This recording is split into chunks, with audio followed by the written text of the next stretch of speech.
ওয়ায়ুমদিদকুম বিআমওয়ালিন ওয়া বানিন। আল্লাহ বলে বান্দারে, এই পৃথিবীতে তুমি রিক্সা চালাও, এই পৃথিবীতে তুমি ভ্যান গাড়ি চালাও, খেতে কামারে কাজ করো, চাকরি করো, ব্যবসা করো, যা কিছু করো না কেন, সব কিছু তুমি তোমার বিবি বাচ্চা লালন পালন করার জন্য, তুমি তোমার বিবি বাচ্চা লালন পালন করার জন্য তুমি এই দুনিয়ার জিন্দেগিতে কষ্ট করো। আল্লাহ বলে বান্দারে,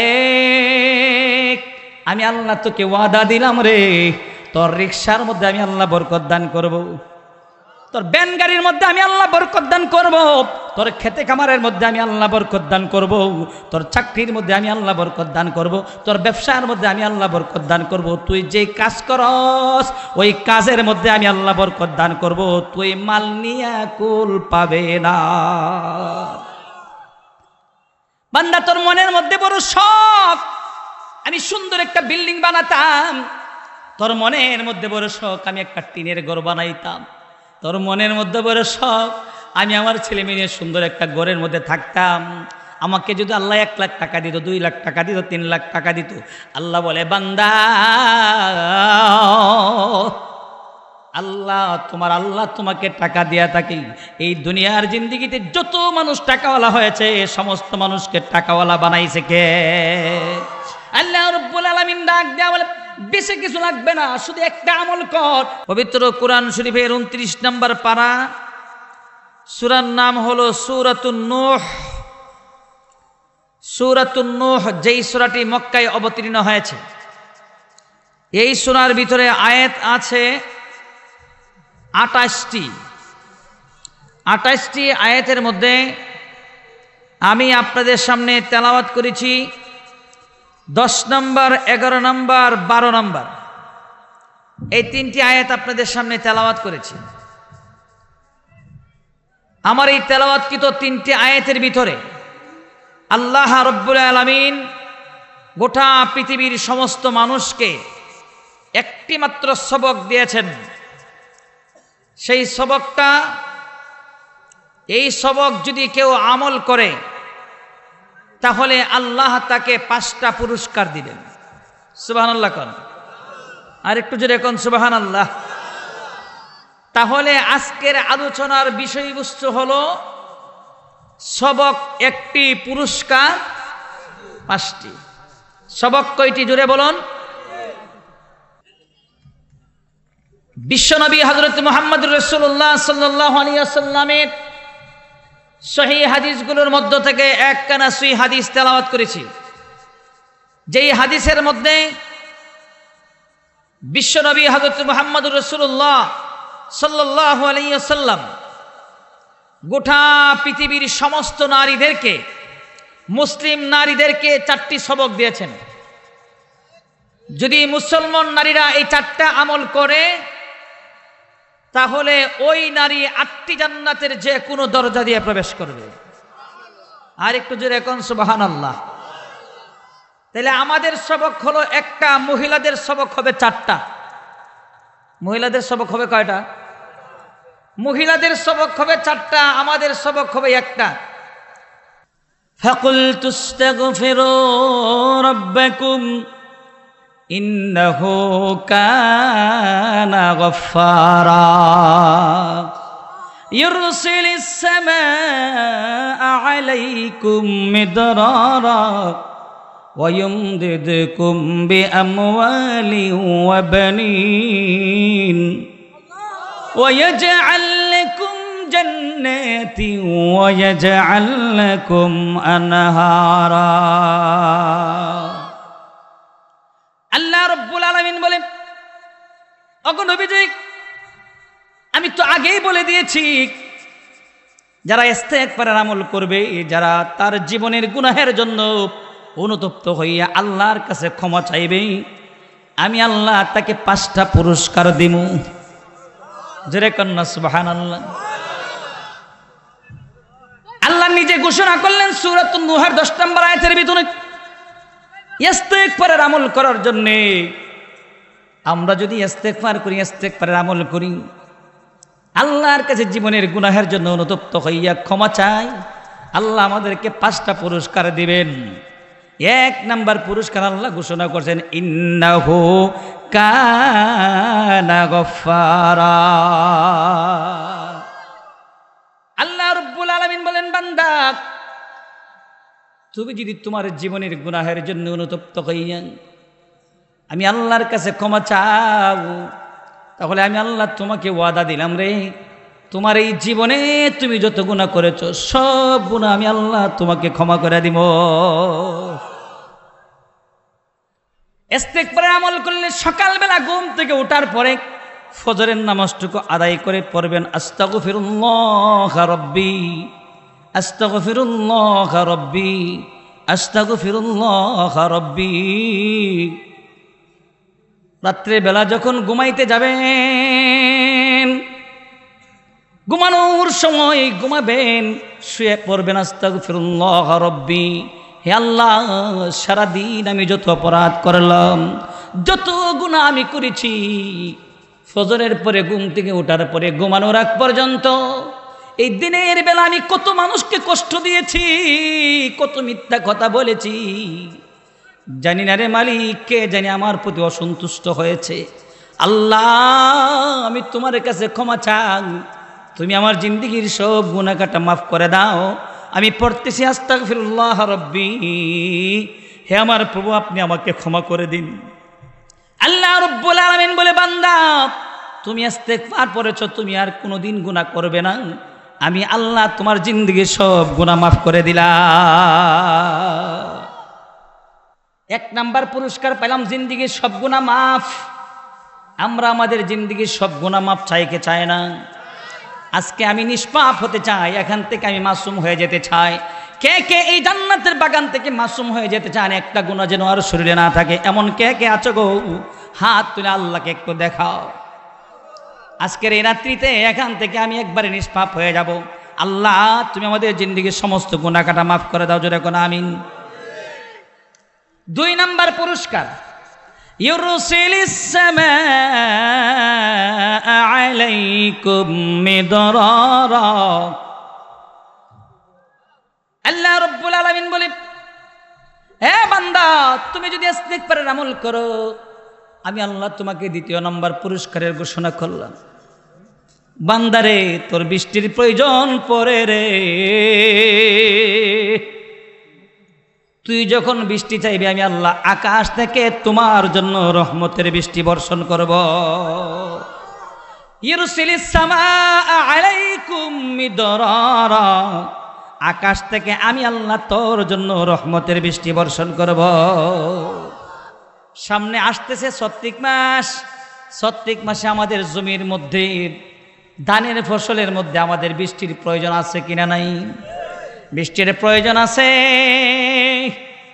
আল্লাহ বলে, বান্দারে তুই আমলটা কর, আস্তাগফিরুল্লাহ রাব্বি, এই আমল তুই কর, ইস্তেগফারের আমল কর। তোর জমির মধ্যে বৃষ্টির প্রয়োজন, বৃষ্টি তো আমি আল্লাহ দিয়ে থাকি, আমি আল্লাহ তোর জমিনের মধ্যে বৃষ্টি দিয়ে ভরপুর করে দিব। পুরস্কার কয়টা গেল? আর একটু জোরে কোন কয়টা? 2টা পুরস্কার পাইলাম, আরো 3টা পুরস্কার পাবো। আমল শুধু করো মাত্র 1টা। কয়টা? গ্রামগঞ্জের মানুষ, এদেরকে বেশি সবক দেওয়া যাবে না, এরা সরল মানুষ, এরা মসজিদে যায় নাই, এরা মসজিদও খুব কম যায়, মক্তব্য ভালো করে লেখাপড়া করে নাই, এরা মাদ্রাসা তো পড়ে নাই, স্কুলেও যায় না। অনেক সরল সোজা মানুষ গ্রামের মধ্যে আছে কিনা না? এই মানুষগুলাকে বেশি সবক দিলে তারা নিতে পারবে না। এই জন্য নিয়ত করেছি আজকে শুধুমাত্র আপনাদের জন্য 1টা সবক দিয়ে যাব। সেই সবকটা হলো আস্তাগফিরুল্লাহ রাব্বি আস্তাগফিরুল্লাহ রাব্বি। এই শেরপুরের মানুষ, এই আমলটা আপনারা করবেন। আল্লাহ ঘোষণা করছেন 5টা পুরস্কার দিবেন। 1 নাম্বার পুরস্কার, জিন্দেগির সব গুনাহ মাফ। 2 নাম্বার পুরস্কার, যখন বৃষ্টির প্রয়োজন আকাশ থেকে রহমতের বৃষ্টি। আর 3 নাম্বার পুরস্কার, ওয়ায়ুমদিদকুম বিআমওয়ালিন ওয়া বানিন। আল্লাহ বলে, বান্দারে এই পৃথিবীতে তুমি রিকশা চালাও, এই পৃথিবীতে তুমি ভ্যান গাড়ি চালাও, খেতে কামারে কাজ করো, চাকরি করো, ব্যবসা করো, যা কিছু করো না কেন, সব কিছু ধরো তুমি তোমার বিবি বাচ্চা লালন পালন করার জন্য। তুমি তোমার বিবি বাচ্চা লালন পালন করার জন্য তুমি এই দুনিয়ার জিন্দেগিতে কষ্ট করো। আল্লাহ বলে বান্দারে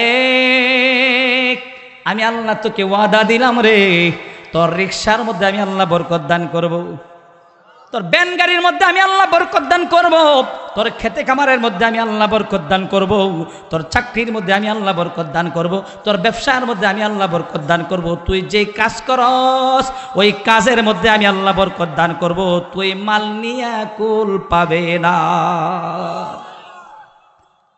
বান্দা তোর মনের মধ্যে বড় শখ আমি সুন্দর একটা বিল্ডিং বানাতাম, তোর মনের মধ্যে বড় শখ আমি একটা টিনের ঘর বানাইতাম, তোর মনের মধ্যে বড় শখ আমি আমার ছেলে মেয়ে সুন্দর একটা ঘরের মধ্যে থাকতাম। আমাকে যদি আল্লাহ 1 লাখ টাকা দিত, 2 লাখ টাকা দিত, 3 লাখ টাকা দিত, আল্লাহ বলে বান্দা আল্লাহ তোমার আল্লাহ তোমাকে টাকা দিয়া থাকি। এই দুনিয়ার জিন্দেগিতে যত মানুষ টাকাওয়ালা হয়েছে সমস্ত মানুষকে টাকাওয়ালা বানাইছে কে? আল্লাহ রাব্বুল আলামিন ডাক দেয়া বলে বেশি কিছু লাগবে না, শুধু একটা আমল কর। সেই আমলটা হলো আস্তাগফিরুল্লাহ রাব্বি, আস্তাগফিরুল্লাহ রাব্বি। এ বান্দা তুই আমলটা কর, আমি আল্লাহ তোকে ওয়াদা দিলাম রে, তোকে মালের মালিক বানায়া দিব। কি বলেন? টাকা চাই কে চায় না? কার কার টাকা দরকার নাই দেখি? বাবা সবার টাকার দরকার, যেটা এখন ঠিক কিনা? সকলেরই টাকার দরকার, মালের দরকার। আল্লাহ রাব্বুল আলামিন সূরা নূহের মধ্যে বলে দিলেন তোকে টাকার মালিক বানায় দিমু, সুন্দর একটা বাড়ির মালিক বানায় দিমু। এরপরে তোর মনের মধ্যে যত আশা আছে সব আশা আল্লাহ পূরণ করে দিবে। শুধু একটা আমল করবেন। আমলটা কি বলেন তো দেখি? আরেকটু আস্তে কোন মানুষ শুনবো, রাস্তার মানুষ শুনলে গুণ হইতো না? আরেকটু জোরে কন, আরেকটু জোরে কন। ওই কোনায় যারা আছে এরা তো কোয়ার দরকার নাই, মৃত্যুর সময় ডাক দিবেন, হে বাবা একটু তওবা করতাম। হুজুর একটা নিয়ে মসজিদের হুজুর আসছে, হুজুর এসে পড়া বাবা আপনি একটু পড়েন না আস্তাগফিরুল্লাহ। হুজুর আসছিল ঢাকা থেকে, নরি হুজুর এসেছিল, উনি বলছিল আস্তাগফিরুল্লাহ পড়ো। জীবনে কোনোদিন আস্তাগফিরুল্লাহ শিখেই নাই, তা আস্তাগফিরুল্লাহ পড়বো কেমনে? এখন হুজুর বলে মৃত্যুর সময় তওবা করো। তওবা কি আস্তাগফিরুল্লাহ রাব্বি? তো তুমি তওবা করো। এখন হুজুর বারবার বলে পড়ো আস্তাগফিরুল্লাহ রাব্বি। মুখদা তো আস্তাগফিরুল্লাহ বাইর না, কারণ জীবনে শিখ হই নাই। যাওয়া একটা দুইটা ফাঁড়ে আস্তাগফিরুল্লাহ। কি কয়? কিরে বাবা কি আস্তাগফিরুল্লাহ না আস্তাগফিরুল্লাহ? এই যে দেখেন ছোট বাচ্চাটা কত সুন্দর করে পড়তেছে, আল্লাহু আকবার কোন না? তাহলে আস্তাগফিরুল্লাহ পড়লে অর্থটা কি বুঝিনি? আস্তাগফিরুল্লাহ রব্বি, হে আমার প্রভু আপনি আমাকে ক্ষমা করে দেন। জোরে করুন সুবহানাল্লাহ। এটা পড়লে লাভ না লস? ক্ষমা কার কাছে চাইবেন? আল্লাহর কাছে ক্ষমা চাইবেন। পুরস্কার কয়টা গেল? 3টা। 1 নম্বরে জিন্দেগি সব গুনাহ মাফ, 2 নম্বর আকাশ থেকে রহমতের বৃষ্টি, 3 নম্বরে টাকা মাল অর্থ সম্পদ বাড়িঘর, 4 নম্বর ওয়াবানি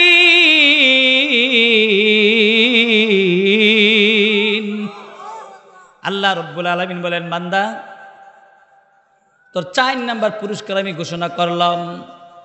তোর ছেলে হয় না আমি আল্লাহ ছেলে দিমু, তোর মেয়ে হয় না আমি আল্লাহ তোকে মেয়ে দিব। কত মানুষ আছে রে, মেয়ে আছে 4টা 5টা 6টা করে মেয়ে আছে, কিন্তু ছেলে একটা হয় না। এখন ছেলে দেওয়ার মালিক কে? আর একটু জোরে বলুন কে? পৃথিবীর কোন জড়ুল আপনাকে ছেলে দিতে পারে না। তালা বাবা সালা বাবা এই বাবাগুলো আপনারে কোনোদিন ছেলে দিতে পারবে না। ছেলে যদি চান একমাত্র আল্লাহর কাছে চান। ছেলে কার কাছে চাবেন? মেয়ের কার কাছে চাবেন? এই কার কার ছেলে নেই হাত তুলেন তো দেখি। আপনারা কার কার ছেলে নাই? আপনার ছেলে নাই? নাই ছেলে? আল্লাহ যদি জাতির পিতা ইব্রাহিম আলাইহিস সালামকে সেই এত বছর বয়সে 99 বয়সে ছেলে দিতে পারে, তা আল্লাহ আপনার দিতে পারে না? গিন্নি শক্ত আছে তো? আছে বলে শক্ত। আমার ভাইরা তাহলে আসেন যেটা বলতেছিলাম, সন্তান দেওয়ার মালিক কে? চাইবেন কার কাছে? পুরস্কার গেল কয়টা? 5 নম্বর পুরস্কারটা আল্লাহ বলেন এটা দুনিয়াতে দিতাম না, এটা আমি আল্লাহ আখিরাতের জন্য রাইখা দিছি। সুবহানাল্লাহ। কারণ ওয়ায়াজআল লাকুম জান্নাতিন ওয়ায়াজআল লাকুম আনহারা। এ বান্দা, আমি আল্লাহ তোমার জন্য সুন্দর একটা জান্নাত রেখে দিয়েছি, এমন জান্নাত রেখে দিয়েছি যেই জান্নাতের তলদেশে আমি আল্লাহ নহর প্রবাহিত করে রেখেছি। সে আল্লাহ তৈরি জান্নাতে যেতে চাই কি চায় না? আর একটু জোরে কোন যেতে চাই কি চাই না? যদি চাই তে আমল কয়টা? আর একটু জোরে বলেন কয়টা? আমলটা কি কোন তো দেখি? আর একটু জোরে কোন। এমন ভাবে ক্লাস করবো, এটা হলো ক্লাস। এমন ভাবে ক্লাস করব, এমন ভাবে আপনাদেরকে শিক্ষা দিব, এমন ভাবে সবক দিব যেন যে জীবনে কোনোদিন লেখাপড়া করে নাই এই লোকটা আজকে এখান থেকে একটা জিনিস নিয়ে যাবে, আর যদি এটা আমল করে দুনিয়া তো শান্তি পাবে, আখিরাত তো শান্তি পাবে। আর একটু জোরে কর না সুবহানাল্লাহ। আস্তাগফিরুল্লাহ রাব্বি মিন কুল্লি যামবিন ওয়া আতুবু ইলাইহি লা হাওলা ওয়ালা কুওয়াতা ইল্লা বিল্লাহিল আলিয়্যিল আযীম। এই 5টা পুরস্কার শুধুমাত্র সূচি গেছে। কি গেছে? সূচি গেল। এখন একটু বিস্তারিত আলোচনা করি। 1 নাম্বার পুরস্কারটা কি ছিল? ইস্তেগফার করলে, আল্লাহর কাছে ক্ষমা চাইলে আল্লাহ কি করবে? জিন্দেগির সব গুনাহ মাফ করে দিবে। তাহলে আমরা আমাদের জিন্দেগির সব গুনাহ মাফ চাই, চাই কি চাই না? কিন্তু দেখা গেছে আমরা এত গুনাহ করি, গুনাহ করার পরেও আমরা তওবাটা পর্যন্ত করি না। কিন্তু দেখা গেছে পৃথিবীতে সবচেয়ে জ্ঞানী মানুষ তারা যারা গুনাহ করার পরে আল্লাহর কাছে ক্ষমা চায়, গুনাহটাকে ভয় পায়। জোরে কর না সুবহানাল্লাহ। গুনাহ কি পায়? ভয় পায়। গিয়া দেখেন আজকের এমন একটা দিনে জান্নাতের বাগান বসেছে মাদ্রাসার সামনে, আজকের এই দিনেও গিয়া দেখেন অনেক ঘরের মধ্যে টিভি চলতেছে, এলাকার মধ্যে অনেক ঘরের মধ্যে টিভি চলতেছে। এদের ভিতরে আল্লাহর ভয় আছে? কি বলে আল্লাহর ভয় আছে? অথচ লক্ষ্য করে দেখেন সাহাবা একরামদের ভিতরে আল্লাহর ভয় কেমন ছিল। তারা যদি সামান্য পরিমাণ গুনাহ করত, মনে হয় এই গুনাহটাকে একটা পাহাড়ের মতো মনে হতো। জোরে কোন ঠিক কিনা? শুধু একটা এক্সাম্পল দিচ্ছি আপনাদের সামনে। আমি আগেই বলছি, মাঝে মাঝে নরম হবে, মাঝে মাঝে গরম হবে। আবার যখন আপনি একটু জিমাবেন তখন আবার গরম শুরু করে দেব। আমার ভাইয়েরা, তাহলে আসুন, সাহাবীর নাম হলো সাঈদ ইবনে আব্দুর রহমান রাদিয়াল্লাহু তাআলা। রসুল যখন মক্কা থেকে মদিনায় হিজরত করে চলে আসলেন, রসুলের সাথে কিছু সাহাবীরা চলে এসেছিলেন। এর মধ্যে একজন সাহাবী, তার নাম ছিল সাঈদ ইবনে আব্দুর রহমান রাদিয়াল্লাহু তাআলা। উনি ওনার বিবি বাচ্চা সব নিয়ে চলে এসেছেন। মদিনার মধ্যে একজন সাহাবী আছে, তার নাম হলো সালাবাতুল আনসারী রাদিয়াল্লাহু তাআলা। রসুল বললেন, সালাবা, সাঈদ ইবনে আব্দুর রহমানকে তোমার বাতৃত্বের সম্পর্ক করে দিলাম, আজকে থেকে তুমি তাকে ভাই হিসাবে দেখবে, তোমার ঘরেই থাকবে, তার বিবি বাচ্চা সবাই তোমার ঘরে থাকবে। সুবহানাল্লাহ কইতেন না? এরই মধ্যে ডাক এসেছে, তাবুকের যুদ্ধের ডাক এসেছে।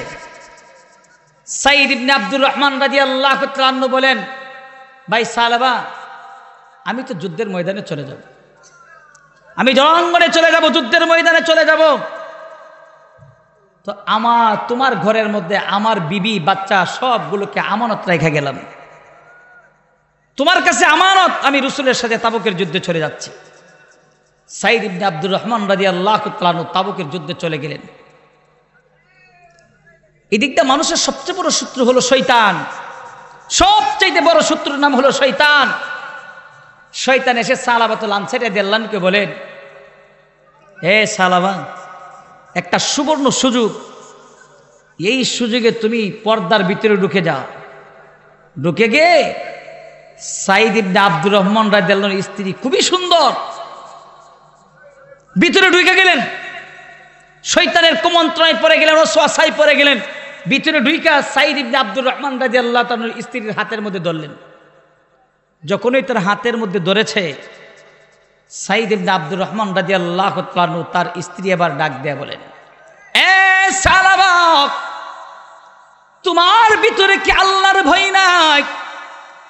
তোমার ভিতরে কি জাহান্নামের ভয় নাই? তুমি কেমন ভাবে তোমার ভাইয়ের আমানতের খেয়ানত করবে? কেমন ভাবে তুমি আমার হাতের মধ্যে ধরলা? সঙ্গে সঙ্গে সালাবাতুল আনসারী রাদিয়াল্লাহু তাআলার ভিতরের মধ্যে একটা ভয় ঢুকে গেল। এই ভয় হলো আল্লাহর ভয়, ভয় হলো জাহান্নামের ভয়। সঙ্গে সঙ্গে হাতটা ছেড়ে দিলেন, হাত ছেড়ে চলে গেলেন। আর চিন্তা করতেছেন, আমি যে আমানতের খেয়ানত করেছি, আমি আমার এই চেহারা কানি আর মদিনাতে কিভাবে দেখাবো। চলে গেলেন পাহাড়ের চূড়ায় গিয়ে সেজদারত অবস্থায় কান্দে বলে, মালিক, ও মালিক, আমি তোমার গোলাম, আমি যে শয়তানের কুমন্ত্রণায় পড়ে গুনাহ করে ফেলেছি রে মালিক, তুমি যদি আমাকে ক্ষমা না করো আমি আর কার কাছে গিয়া ক্ষমা চাইব। সালাবাতুল আনসারী রাদিয়াল্লাহু তাআলা চোখের পানিগুলো ছেড়ে দিয়া কাঁদছে। সাইদ ইবনে আব্দুর রহমান রাদিয়াল্লাহু তাআলা বাড়িতে আসলেন। বাড়িতে আয়েশা দেখে সালাবাতুল আনসারী বাড়িতে নাই। ডাক দেয়া বলে, বিবি, আমার ভাই সালাবাতুল আনসারী কোথায়? তোমার ভাই সালাবাতুল আনসারী পর্দার ভিতরে ঢুকেছিল, আমার হাতের মধ্যে ধরেছিল, আমানতের খেয়ানত করতে চেয়েছিল। আমি তাকে আল্লাহর ভয় দেখালাম, জাহান্নামের ভয় দেখালাম। সঙ্গে সঙ্গে আল্লাহর ভয় তার ভিতরে ঢুকে গেছে। সে হাত ছেড়ে, আমার হাত ছেড়ে চলে গেছে। কোথায় গেছে আমি বলতে পারি না। সাইদ ইবনে আব্দুর রহমান রাদিয়াল্লাহু তাআলা রওনা দিলেন, মদিনায় তালাশ করা শুরু করলেন, কোথাও খুঁজে পায় না। পাহাড়ের চূড়ায় গিয়া দেখে সালাবাতুল আনসারী চোখের পানিগুলো ছেড়ে দিয়া খাচ্ছে। সাইদ ইবনে আব্দুর রহমান রাদিয়াল্লাহু তাআলা ডাক দেয়া বলে, ভাই, ও সালাবা, মাথাটা উঠাও, আমি তোমার ভাই তাবুক যুদ্ধ থেকে সাইদ ইবনে আব্দুর রহমান এসেছি, তুমি মাথাটা একটু উঁচু করো। সাইদ ইবনে আব্দুর রহমান রাদিয়াল্লাহু তাআলা যখন বললেন, সালাবাতুল আনসারী রাদিয়াল্লাহু তাআলা ডাক দিয়ে বলে, ভাই সাইদ, আমি আজকে তোমার সাথে যাব না। আমি যে অপরাধ করেছি আমার এই চেহারা কানি মদিনাতে দেখাইতে পারবো না। যাও ভাই, তুমি আমার কাছ থেকে চলে যাও। সাইদ ইবনে আব্দুর রহমান রাদিয়াল্লাহু তাআলা ডাক দিয়ে বলে, ভাই, তুমি মাথাটা উঠাও, আল্লাহ তোমাকে ক্ষমা করে দিতে পারে। সালাবাতুল আনসারী রাদিয়াল্লাহু তাআলা ডাক দিয়ে বলে, ভাই সাইদ, তুমি আমাকে নিতে পারো, আমি যে অপরাধ করেছি, অন্যায় করেছি, এই অপরাধের কারণে, অন্যায়ের কারণে আমি আল্লাহর কাছে কি জবাব দিব, হিসাব দিব। তুমি যদি আমাকে নিতে চাও, আমি অপরাধী, আমার দুটো হাত বেঁধে নিয়ে যাও, মদিনার মানুষ জানুক আমি একজন অপরাধী। তাদের ভয় কেমন ছিল, একটা গুনাহ করলে তাদের ভয় কেমন ছিল। আর আমরা শত গুনাহ করি প্রতিদিন, একটু অনুভূতি হয় না, আল্লাহর ভয় অন্তরে ঢোকে না। হাত বাঁধলেন, হাত বেঁধে রওনা দিলেন, বাড়িতে নিয়ে আসবে। রাস্তার মধ্যে যখন আসলেন, সালাবাতুল আনসারী রাদিয়াল্লাহু তাআলা ডাক দিয়ে বলে, ভাই সাইদ, আমাকে বাড়িতে নেওয়ার আগে চলো আবু বকরের কাছে, আমি আবু বকরকে জিজ্ঞেস করব আমার মতো গুনাহগারকে আল্লাহ ক্ষমা করবে কিনা। হযরত আবু বকর সিদ্দিক রাদিয়াল্লাহু তাআলার কাছে নিয়ে যাওয়া হলো। আবু বকর সিদ্দিক রাদিয়াল্লাহু তাআলা ডাক দিয়ে বলে, যে অপরাধ সালাবা করেছে, এই অপরাধ আল্লাহ ক্ষমা করবে কিনা আমি জানি না, আমার কাছ থেকে চলে যাও। আবু বকর সিদ্দিক রাদিয়াল্লাহু তাআলার কাছ থেকে চলে আসলেন। সালাবাতুল আনসারী রাদিয়াল্লাহু তাআলা ডাক দেয়া বলে, ভাই সাইদ, আমাকে নিয়ে চলো উমরের কাছে, আমি উমরকে জিজ্ঞেস করব আমার মতো গুনাহগারকে আল্লাহ ক্ষমা করবে কিনা। নিয়ে যাওয়া হলো উমর রাদিয়াল্লাহু তাআলার কাছে।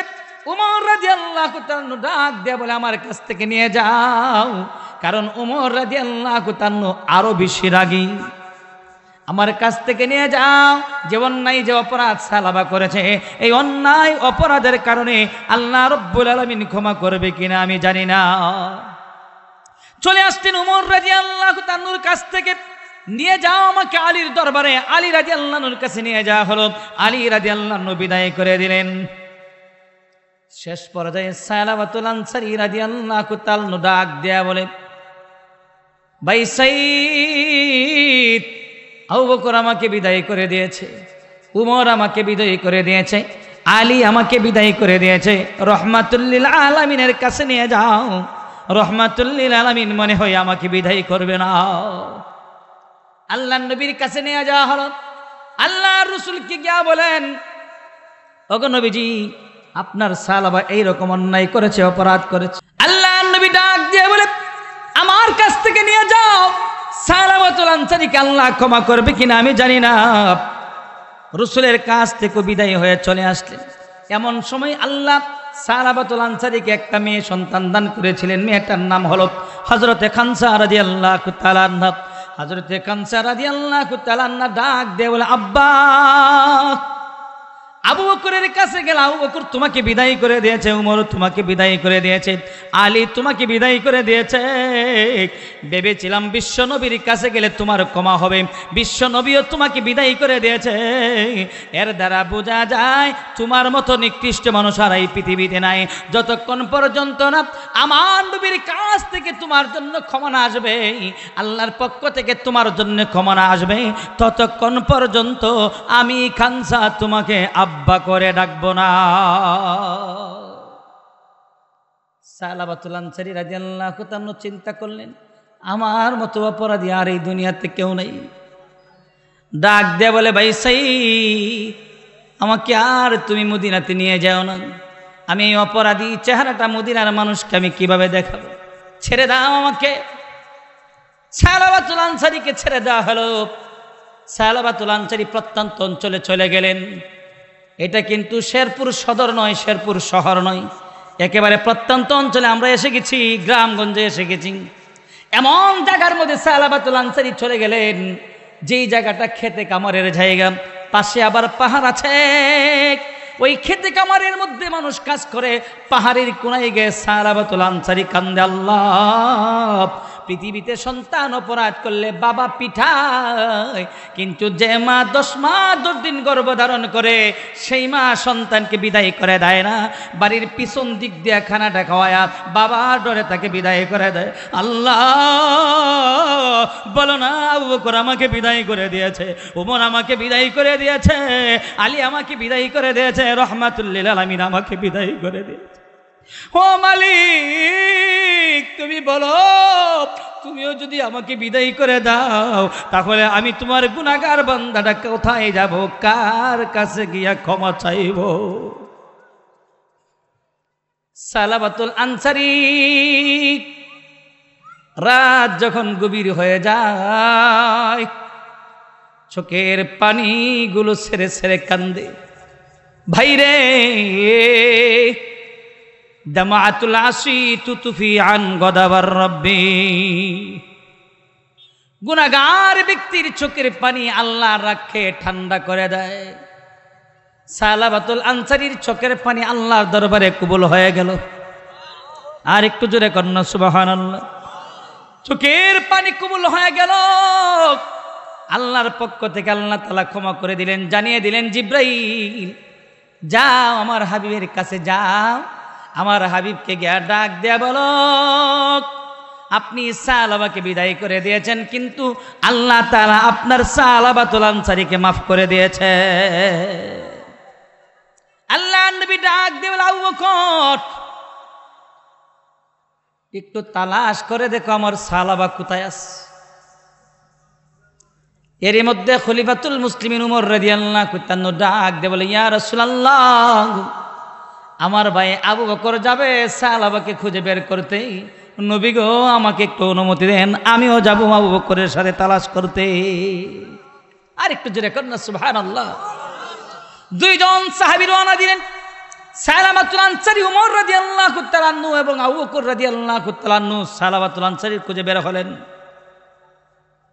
প্রত্যন্ত অঞ্চলে চলে গেলেন। খেতে কামারে কাজ করে মানুষগুলোকে জিজ্ঞেস করেন, সালাবাতুল আনসারী নামে তোমরা কাউকে চিনেছো কি, কাউকে দেখেছো কি?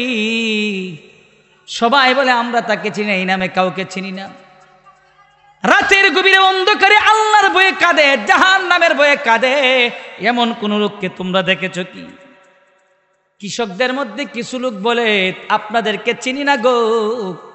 রাত যখন গভীর হয়ে যায়, তখন আমরা যখন সকলেই ঘুমিয়ে পড়ি, পশু পাখি সব ঘুমে যায়, তখন ওই আমাদের আঙ্গিনা থেকে করুণ সুরে একটা কান্নার আওয়াজ শোনা যায়। হযরত আবু বকর সিদ্দিক রাদিয়াল্লাহু আনহু বলেন, উমর, মনে হয় এই করুণ সুরে কান্নেনি সালাবাতুল আনসারী হবে। চলে গেলেন রাতের গভীর অন্ধকারে, গিয়ে দেখে সালাবাতুল আনসারী চোখের পানিগুলো ছেড়ে ছেড়ে কাঁদছে, মালিক, এই জমিনের কোথাও আমার যাওয়ার মতো জায়গা নাই রে মালিক। ও মালিক, তুমি যদি ক্ষমা না করো আমি আর কার কাছে যাইব? এরই মধ্যে আবু বকর গিয়া ডাক দেয়, ভাই সালাবা, আর কান্দিস না, মাথাটা একটু উঠা। সালাবাতুল আনসারী রাদিয়াল্লাহু তাআলা আনহু ডাক দিয়ে বলে, রাতের অন্ধকারে চেহারা দেখা যায় না, কিন্তু আওয়াজে বুঝতে পেরেছি তুমি আবু বকর এসেছো। আজকে তুমি আসলে কোনো কাজ হবে না, তোমার কথায় আমি এখান থেকে যাব না। তোমার কাছে আমি গিয়েছিলাম, কিন্তু তুমি আমাকে কোনো দাম দেও নাই। এরই মধ্যে হযরত উমর রাদিয়াল্লাহু তাআলা আনহু ডাক দিয়ে বলে, ভাই সালাবা, মাথাটা উঠাও, আর কাঁদতে হবে না, আল্লাহ রব্বুল আলামিন তোমার জিন্দেগীর সব গুনাহ মাফ করে দিছে। আর একটু জোরে করুন সুবহানাল্লাহ। মাথাটা একটু উঠাও। সালাবাতুল আনসারী যেন মাথা উঠালেন। তিনজন সাহাবী রওনা দিলেন, রাসূল মদিনাতে নামাজ পড়ায়। মদিনার পাশাপাশি এসে গেলেন, আল্লাহর নবী নামাজ পড়াচ্ছে। এমন সময় তিনজন সাহাবী এসে নামাজের মধ্যে শরীক হলেন। রাসূল তখন তেলাওয়াত করতেছেন, আল্লাহকুমুত তাকাসুর হাত্তা যুরতুমুল মাকাবির। যখন এই সূরা তাকাসুর তেলাওয়াত করছেন, সালাবাতুল আনসারী রাদিয়াল্লাহু তাআলা এমন একটা চিৎকার দিলেন, একটা চিৎকারে এই জমিনের মধ্যে পড়ে গেলেন। আল্লাহর নবী নামাজ শেষ করলেন। নামাজ শেষ করার পরে আমার নবী আবার ডাক দিয়ে বলে, সাহাবীরা, নামাজের মধ্যে এমন চিৎকার আমি নবী আর কোনোদিন শুনি নাই, কে দিল এমন চিৎকার? রাসূলের সাহাবীদের মধ্যে সবচেয়ে বেশি হায়াত পেয়েছেন যেই সাহাবী, তার নাম হলো হযরত সালমান ফারসি রাদিয়াল্লাহু তাআলা। রাসূলের সাহাবীদের মধ্যে সবচেয়ে বেশি হায়াত পেয়েছে। আল্লাহর নবী ডাক দিয়ে বলে, ও সালমান ফারসি, কে পড়লো চিৎকার দিয়ে? সালমান ফারসি রাদিয়াল্লাহু তাআলা বলেন, ইয়া রাসূলুল্লাহ, এ তো আপনার সাহাবা, আপনি যখন তেলাওয়াত করেন সে চিৎকার দিয়ে পড়ে গেছে।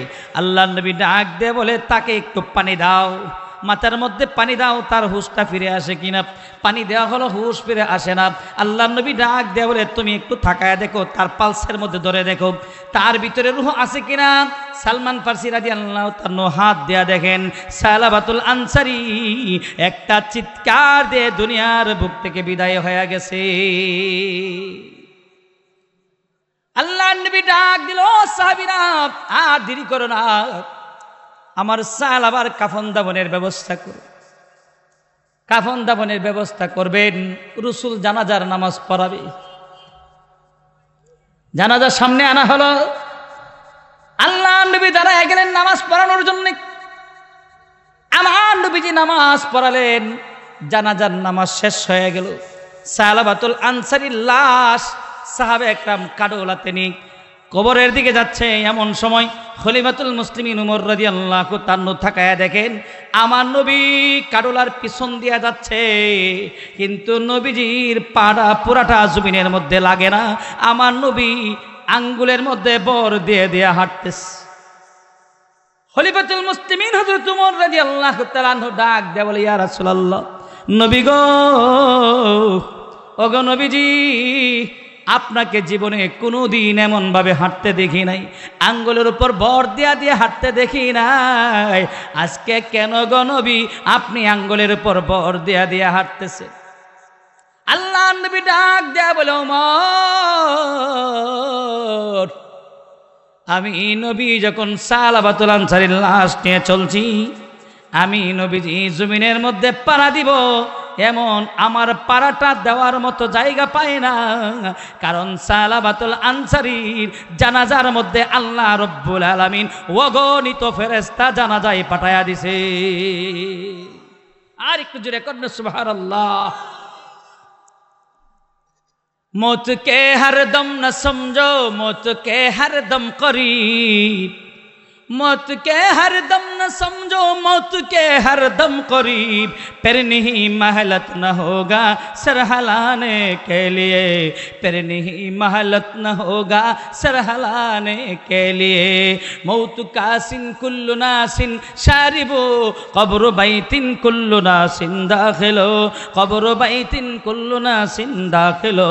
देख लो ऐ किश्ती बानो किश्ती अपना देख लो, गहराए दरिया के अंदर किश्ती ना डूब जाने लो, गहराए दरिया के अंदर किश्ती ना डूब जाने लो। यहाँ हम सब मुसाफिर है कब्र आखिर ठिकाना, कोई आगे रवाना है कोई पीछे रवाना, कोई आगे रवाना है कोई पीछे रवाना। मन बका मिन खशियतिल्लाह, যেই চক্ষু আল্লাহর বয়ে কাঁদে ওই চক্ষুকে আল্লাহ জাহান্নামের আগুনে জ্বালাবে না। ও শেরপুরের মুসলমান বাইরে, রাত এখন 12টার উপরে বেজে গেছে, চোখের পানিগুলো সাইরা মালিকের কাছে বলো, ও মালিক জীবনে বহু গুনাহ করেছি রে মালিক, আজকে একটা মাত্র সবক দিলেন নুরি সাহেব ঢাকা থেকে আইসা, সেই সবকটা হলো আস্তাগফিরুল্লাহ রব্বি। এই আমলটা যদি কেউ করে 1 নম্বর পুরস্কার আল্লাহ রব্বুল আলামিন তার জিন্দেগীর সব গুনাহ মাফ কইরা দিবে। আল্লাহর কাছে আমরা আমাদের জিন্দেগীর ক্ষমা, জিন্দেগীর গুনাহ ক্ষমা চাই কি চাই না? আর একটু জোরে কোন চাই কি চাই না? আরো 4টা বিষয় রাইখা দিলাম, বিস্তারিত আলোচনা করার পরে, কিন্তু এখন মা বোনদের জন্য একটা হাদিস নিয়েছি। মা বোনেরা আমল করব 4টা, 8টি জান্নাতের যে কোনো দরজা দিয়া প্রবেশ করবে। এখানে একটা মহিলা মাদ্রাসা আছে না, এখানে একটা মহিলা মাদ্রাসা আছে, এই জন্য এই হাদিসটা নিয়েছি, নতুবা এই হাদিসটা নিতাম না।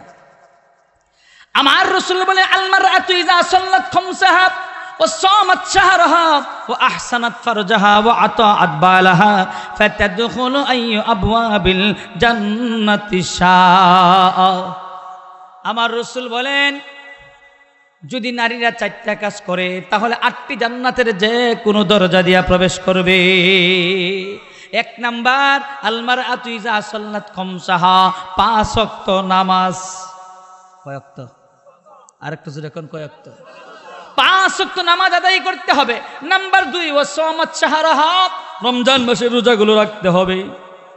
ওয়া আহসানাত ফারজাহা, পর্দার ভিতরে থাকতে হবে। ওয়া আতাআত বালাহা, স্বামীর ইতাআত করতে হবে, স্বামীর কথা মেনে চলতে হবে। এই 4টা কাজ যেই নারী করবে আমার রাসূল বলেন 8টি জান্নাতের যে কোনো দরজা দিয়ে প্রবেশ করবে। শুধু আমরা জান্নাতে যাব ইস্তেগফারের আমল করে, আমাদের মা বোনেরা জান্নাতে যাওয়ার দরকার আছে কিনা নাই? আর একটু জোরে এখন আছে কিনা নাই?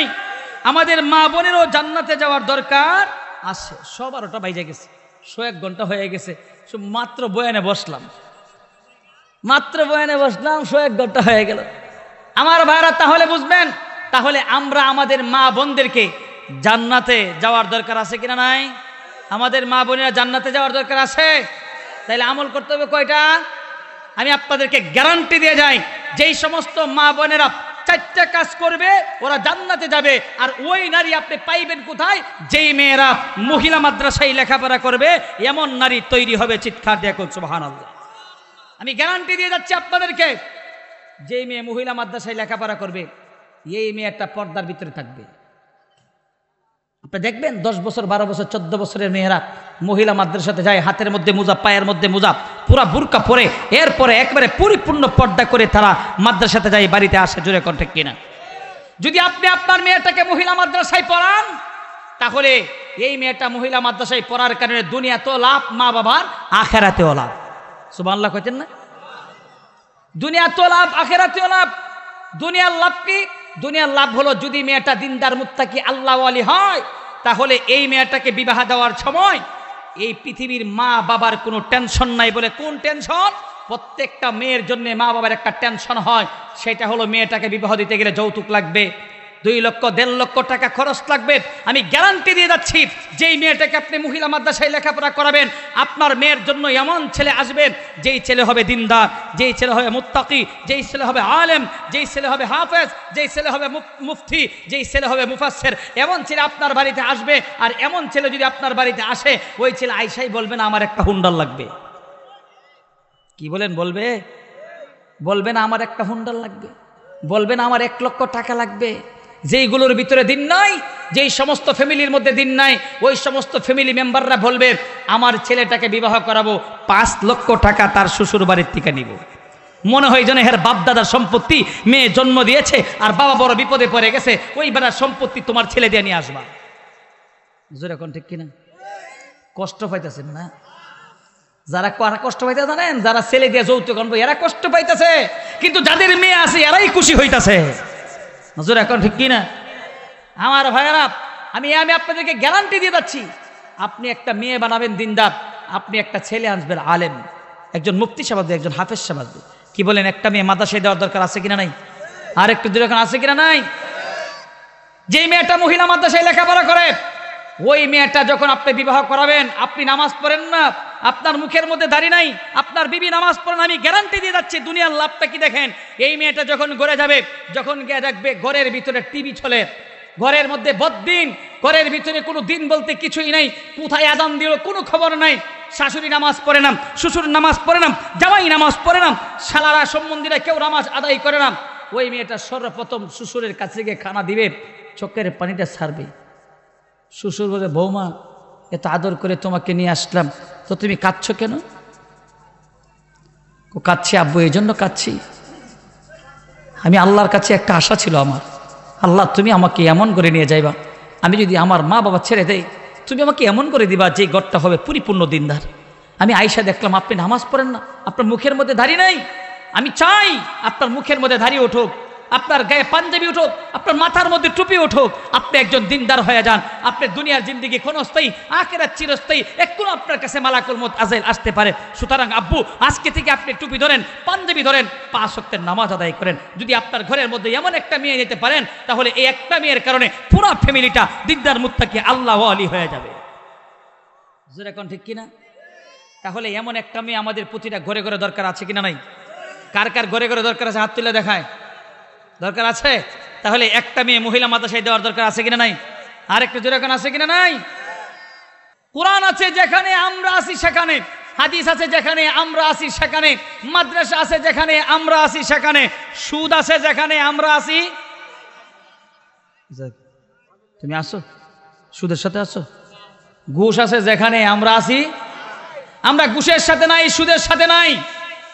আছেন কিনা? আল্লাহু আকবার।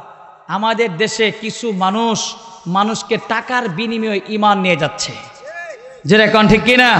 আর একটু যেটা কোন ঠিক কিনা? আজকে আর ওই দিকে যেতে চাই না। আপনারা যদি কোরআনকে মহব্বত করেন, কোরআনকে ভালোবাসেন, তাহলে এই মাদ্রাসাকে ভালোবাসতে হবে। যেটা কোন ঠিক কিনা? আল্লাহ আমাদের সকলকে বুঝদান করুক। যেটা কোন আমিন।